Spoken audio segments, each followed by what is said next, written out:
Nous avons plus que jamais besoin de l'investissement privé, soit local ou étranger.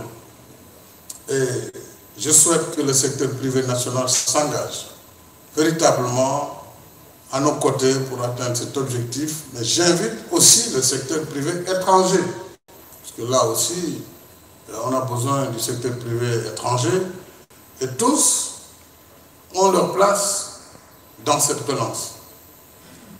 Je reste pour ma part déterminé à poursuivre le processus d'amélioration de l'environnement des affaires, notamment par la simplification des formalités et des procédures et la mise en place des facilités propices à l'investissement. Nous avons fait beaucoup d'efforts. Le directeur général de l'APIX certainement va revenir sur ces présentations que j'apprécie beaucoup.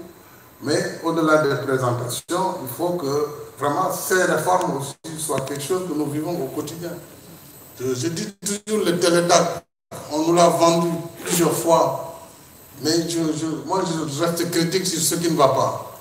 Voilà. Je ne suis pas sûr que le citoyen lambda qui n'a pas de bras long, comme on dit, qui n'a pas quelqu'un à appeler pour débloquer son permis de construire bloqué quelque part dans une mairie ou dans une administration, est-ce que ça marche toujours? Je ne sais pas. On a besoin de prouver que ça marche. Voilà. Je considère qu'il y a encore des efforts à faire dans ce cas. Beaucoup a été fait dans les réformes. Il faut s'en féliciter.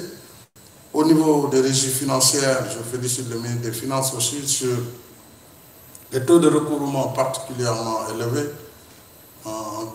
disons, ces derniers mois. Mais je continue à vous s'engager à faire plus. Je sais que ça a été dur pour les régies, mais vous pouvez faire plus et mieux. Et il faut qu'il y ait cette interconnexion entre toutes les administrations financières, toutes les régies, la douane, les impôts, le trésor. Et il faut que le foncier également, où il y a une niche importante, qui ne paye pas d'impôts, ou qu'il paye très mal, qu'on puisse par des réformes simples amener les citoyens eux-mêmes à faire leurs déclarations, notamment sur le foncier bâti, sur l'impôt sur les locations, etc. Et je pense que dès la prochaine loi de finances, on pourra simplifier un certain nombre de procédures fiscales pour pouvoir, là aussi, parce qu'il n'y a pas de miracle, hein, on ne peut pas continuer à s'endetter si nous-mêmes, nous ne pouvons pas générer les ressources qu'il faut pour assurer le fonctionnement de l'État et participer de façon active au financement de l'investissement. Ce n'est pas possible. Aucun partenaire ne peut durablement soutenir un pays qui ne fait pas l'effort de mobiliser son épargne nationale et de créer ses recettes pour pouvoir, en tout cas, être sur une trajectoire vertueuse de développement. Nous allons donc prochainement adopter la loi sur le partenariat public-privé, tirant les leçons du passé. Et je tiens aussi à saluer l'engagement à nos côtés, là encore des partenaires bilatéraux et aussi des institutions multilatérales et pays amis qui nous font confiance et qui nous soutiennent dans nos efforts de résilience et de relance. Avec la hausse de 50% du budget de la présente campagne agricole, qui est passée entre 2019 et 2020 de 40 à 60 milliards de francs CFA, malgré la pandémie, on le savait. On a dit cette année, on va vers un hivernage pluvieux, qui a entraîné des inondations que nous avons regrettées.